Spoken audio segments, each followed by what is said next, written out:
ដំបងធ្វើឲ្យបេះដូងបងលងស្នេហ៍អូនហើយណាជីវ៉ាគ្រាន់តែឃើញចង់បង្កើតស្នេហ៍ជួយព្រះអូនដំបងធ្វើឲ្យបេះដូងបងលងស្នេហ៍អូនហើយណាជីវ៉ាគ្រាន់តែឃើញចង់បង្កើតស្នេហាតើជីវ៉ាអូនព្រមឬទេវងភត្រាហាងដោយដួងខែ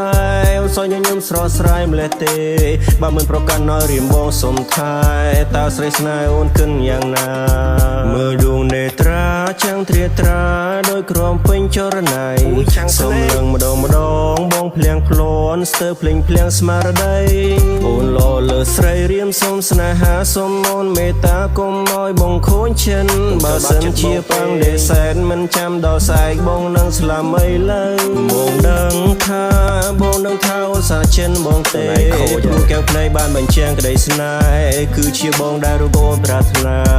ចូលមកចិនចាំបងលើកែវស្លាជួបស្នេហាយប់នេះមានអូនក្បែរបងជាបុរសដែលសំណាងជាងគេប្រើកែវភ្នែកបានមេដងរៀមរាហើយគឺពាំងប្រាំងដៃកាន់ហើម៉ែងជួមអូនដំបងមានចំហាយពីសែងបងហួបេះដូងបងញ័រពេញខ្លួនត្រជាងគ្រូ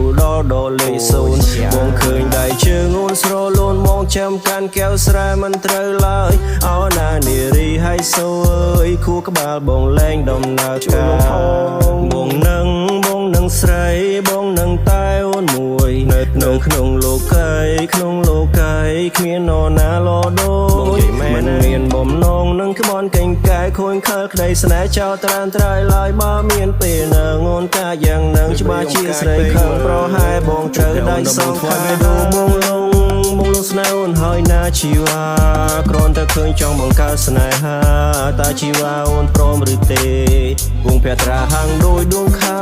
អូនសោយញញឹមស្រស់ស្រាយម្លេះទេបើមិនប្រកាន់ឲ្យរៀមបងសុំថែតើស្រីស្នេហ៍អូនគិនយ៉ាងណា